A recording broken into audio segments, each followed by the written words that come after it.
Programang ito ay rated SPG. Striktong patnubay at gabay ng magulang ang kailangan. Maaaring may masiselang tema, lengguwahe, karahasan, sexual, horror o droga na hindi angkop sa mga bata.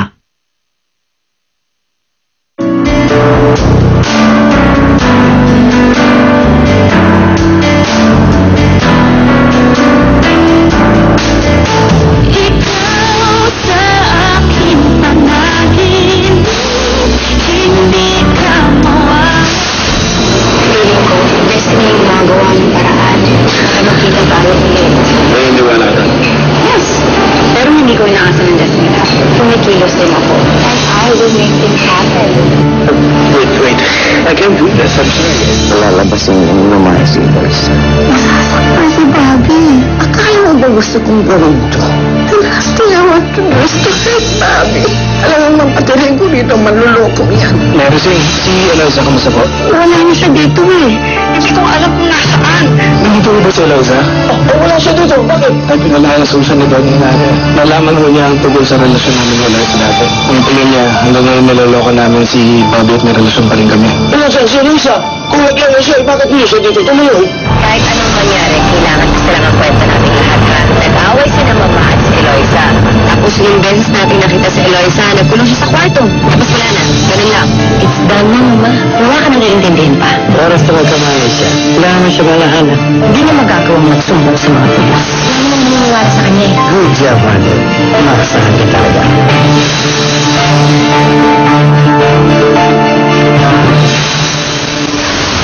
Mahal, anong pumasok sa kukote mo at nakisawsaw ka sa problema namin, ha? Ano ginagawa ko? Inutusan ako. Hindi sumunod. Pero hindi mo naisip na pwede ka mapahamak, ha? Alam mo naman ayoko mangyari sa iyo yun, di ba? Mapahamak. Wala naman tayong ginawang masama. Lalo na ako. Pinagpalayaw pa lang kayo. Hindi ba masama yung ginawa natin? Eh parang napapanood ko na sa mga goons sa teleserye, di ba? Hindi ko pinarapag yung goons sa tunay na buhay. Tumigil ka nga, mahal. Iniwan lang naman natin yung walang malay na si Eloisa.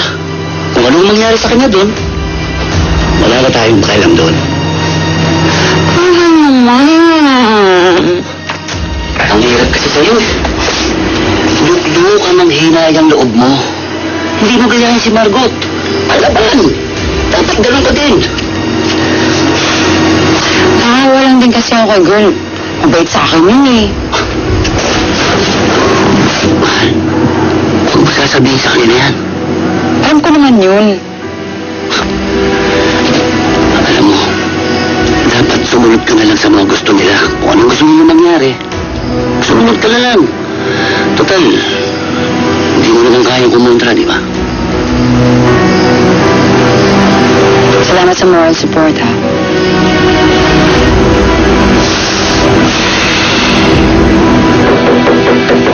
Tao po! Eloisa! Eloisa! Nerasing! Pamawas naman po! Eloisa, anak! Hey! Saglit! Eloisa! May pabukas! Hey! Eloisa! Nasaan po si Eloisa?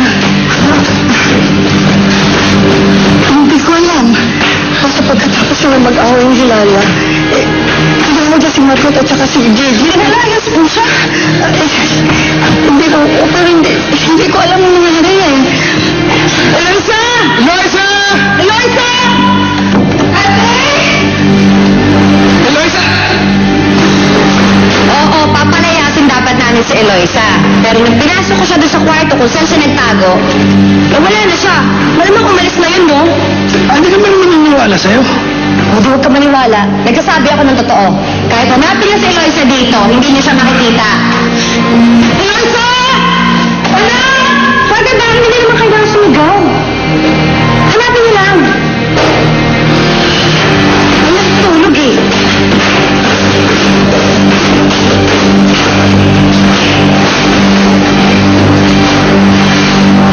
Alam niyo ba kung nasaan ang anak ko?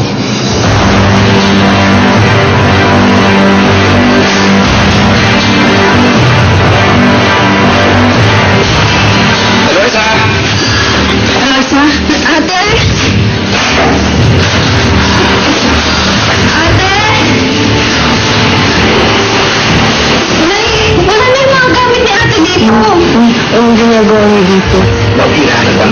Eloisa. At alam mo kung nasan siya. Hindi pa ba umuwi si Eloisa? Ay, sandali. Ay, ba't kinamit ka? Ba't kinigising mo alaga ko? Eh, kasi nga, hinaharap niya si Eloisa. Dumating dito si Eloisa kanina habang natutulog si Bob. Sabi mo, ba't hindi mo ginising? Kasi Bobby, nagmamadali siya. Kinuha nga lang yung mga gamit niya, nilagay doon sa isang malaking bag. Eh, hindi mo nga lang sinabi-sabi saan siya pupunta. Eh, mukhang wala tsura-tsura eh. Eh, kasi nga nag-awal sila ni Mama. Ha? Mama, yun si Eloisa daw nag-awal sila ni Mama? Hindi pwede yun! Hindi lang pwede iwan! Hindi ko iwan ni Eloisa! Ito kasi hinaharap namin siya. Ba't hindi nagawin ni Mama? Hindi ako naniniwalang naglaya si Eloisa. Hindi niya gagawin yun na hindi kami pinagsasabihan. Eh, nagawa na nga niya eh. Ngayon, hindi na namin problema kung hindi kayo ang una niyang pinuntahan. Andoy, hanapin na lang natin siya, ha? Hindi pa nakakainin. Hindi, kailangan makausap ko si Doña Hilaria. Alam ko kung anong pinagawa nila ni Eloisa. Kailangan linawin ko lahat sa kanya. Hindi na kailangan. Dahil hindi kayo haharapin ni Mama. Under medication siya dahil sa ginawang panloloko sa kanya ng anak mo. Pinagkatiwalaan pa naman siya ni Mama. Pero lolokohin lang pala niya. Ano hiloko? Hindi gagawin yun ng anak ko. Hindi maluloko sa Eloisa. Under, o anong ginawa ng anak mo? Pagsisinungaling. Paglilin lang. Pareho lang yun sa panloloko. Mabuti nga umalis na siya. Siguro nahiya siya sa ginawa niya kasi nakakaya naman talaga. Andoy, tama na. Halika na, Andoy.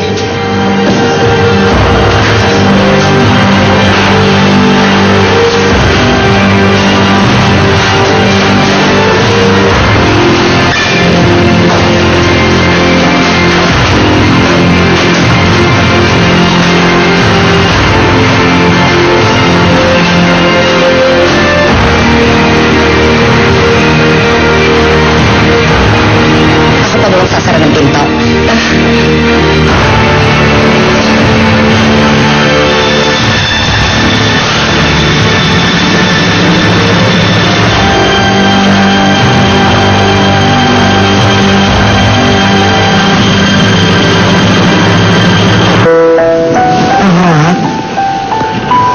Kaya hindi masabi ni Ate Lua mo ang biglang pag-alis ni Eloisa dahil ayaw ka nang ma-upset.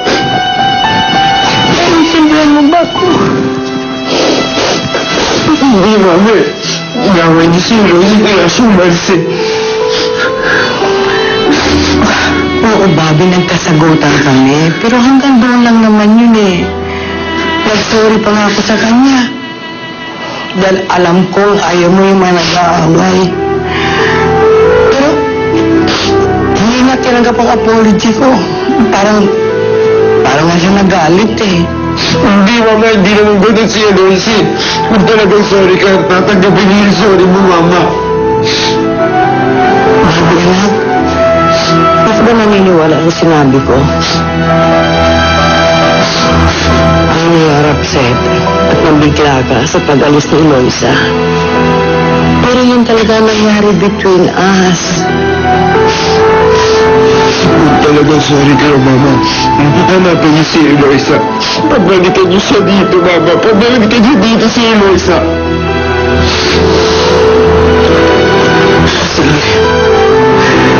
Para maniwala ka na totoo ang sinasabi ko, hahanapin ko si Eloisa para sa'yo. Pero hindi ako mangangakong makabalik siya. Bakit po naman? Because it's up to her kung gusto niya bumalik pa siya dito o hindi. Nakita mo naman, bigla na nga siyang umalis na hindi mala nagpaalam. Hindi malaya naisip ko anong mararamdaman namin. O wag na kami. O anong mararamdaman mo?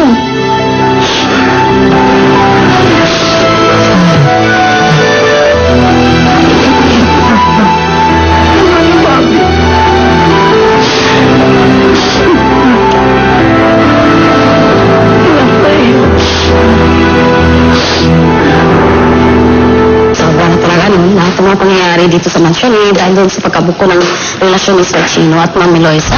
Eh, wala namang ibang dapat masisihin doon kundi si Ma'am Eloisa mismo. Palanchi yung babaeng yun. Isipin mo, tinuhog niya yung magkapatid. Tapos siya pang may lakas ng loob na lumayas. Lumayas ang alam ko, nasa kwarto lang yun, nakakulong. Ay, ang alam ko lumayas eh. Diba? Lumayas? Oh, Walang phone niya. Nakita mo bang umalis? ikaw, nakita mo ba? Hindi nga eh. Nakakagulat nga eh. Kung ganun man na. Bilisin mo. Palagay ko, talagang hindi lumayas yun. Sumama talaga yun kay Chino. Di ba may relasyon silang dalawa ni Chino? Lumayas siya, sumama siya sa lalaki. Ay! Sabi mo! Sabi mo! Ate Noah! Ate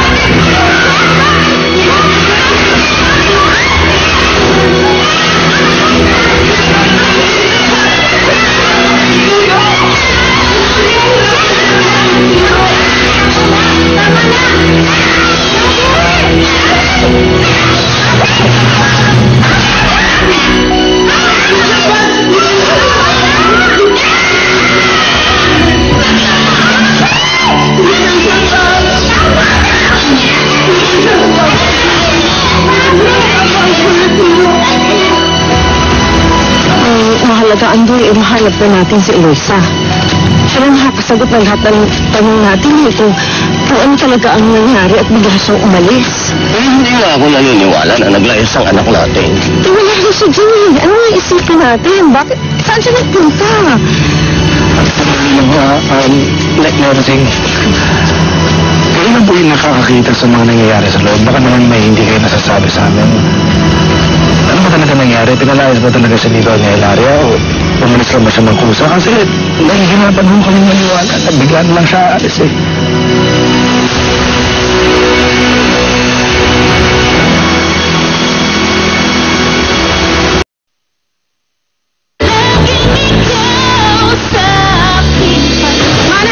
Manang Hussein!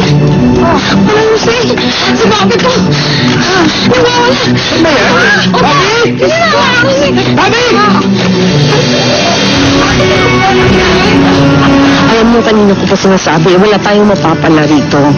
Tayo na ang pumili sa sarili natin. Hanapin na natin si Eloisa. Halika na, Andoy.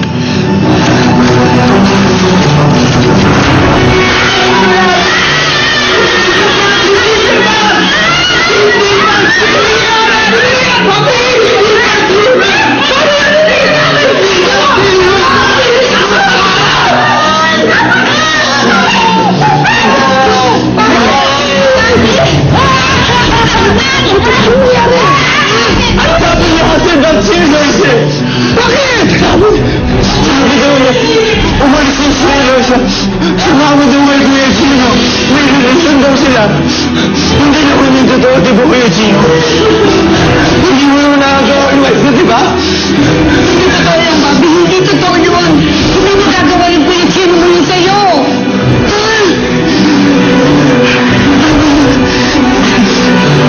Bobby, may kailangan ka malaman. Ma, okay na. Inaalis ko na sila. Eh, wala naman kasi silang nakitang Eloisa dito, no? Nagdududa ba sila sa kwento natin? Kung duda, meron po. Siyempre, nalaman po nila na nag-away po kayo ni Eloisa. Bakit dapat pa sabihin yun eh, lalo na kay Bobby? Ngayon lang kasi yung magandang excuse para umalis si Eloisa, di ba? Pero wag po kayo mag-alala. Kasi sa kwento naman po namin, kayo po yung agrabyado. Si Eloisa yung kontrabida. Dapat lang. Ang mahalaga, malinis at sulit ang kwento natin.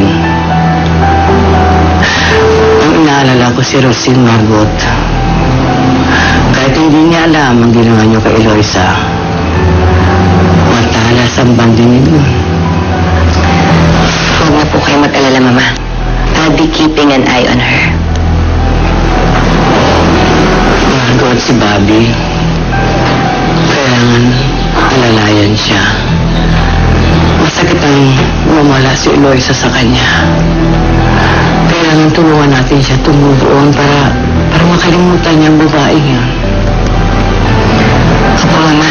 Si Ate Lua na rin po ang bahala doon. Margot, huwag mong kalilimutan na hindi pa alam ni Bobby ang dahilan kung bakit nag-away kami ni Eloisa. At hindi din niya alam na may relasyon na Gino at Eloisa. Remember that. Ano yung Kuya Gino? Ano kailangan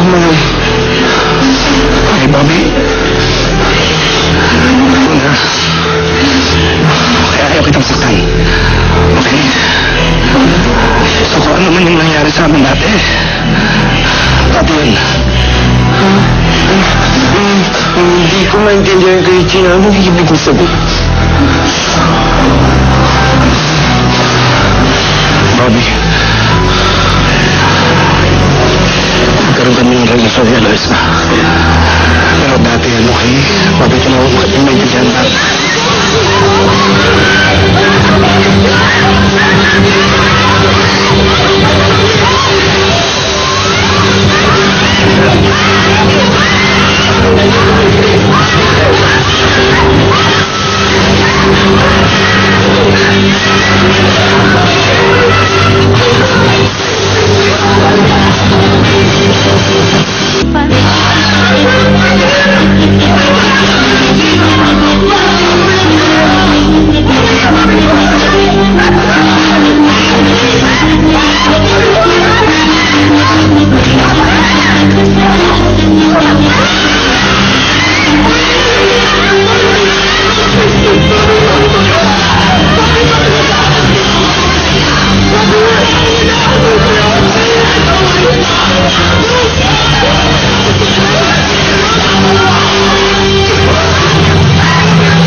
Bobby, wala akong inaagaw sa'yo. Huwag na kayo saktan eh. Tama nga sila. Sumama sa sila, sa umala siya dahil marulusod kayo. Ba't na Kuya Chino? Ba't kayo na ako buwife ko?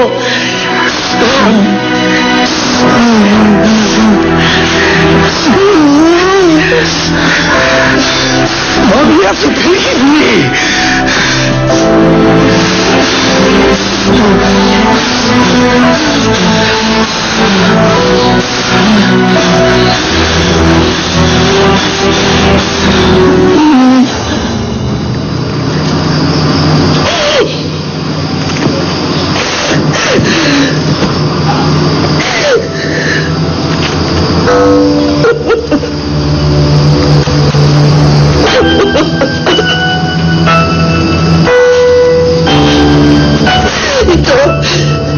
Ito ang dadalhin ko para matulungan nila tayong mahanap si Eloisa.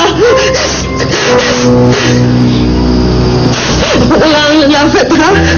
Ikaw na lang bahala dito kay Sigadiki.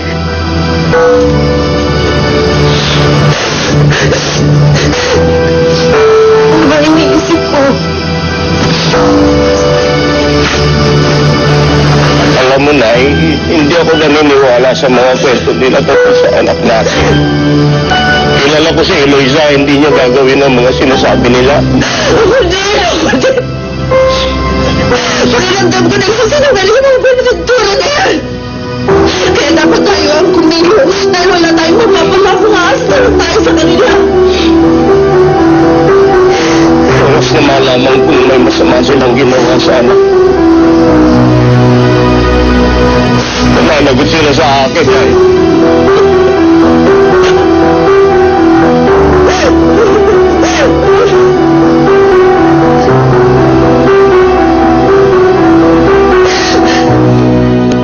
Umalis dito, Eloisa? Yun ang sabi nila eh. Tulungan mo naman kami oh. Alamin mo kung totoong mamilya si ate.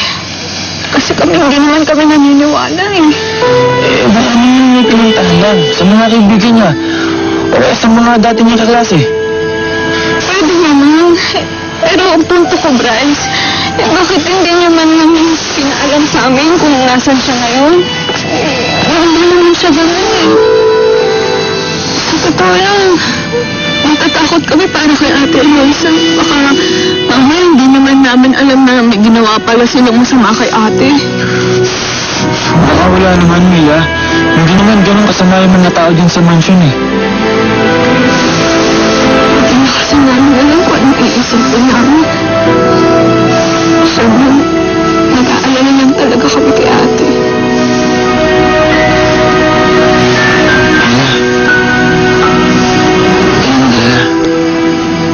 Kung meron man akong balita, sasabihin ko agad sa'yo. Sige.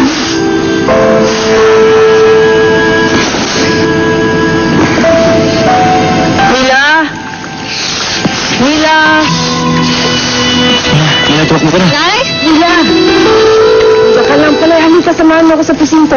Opo.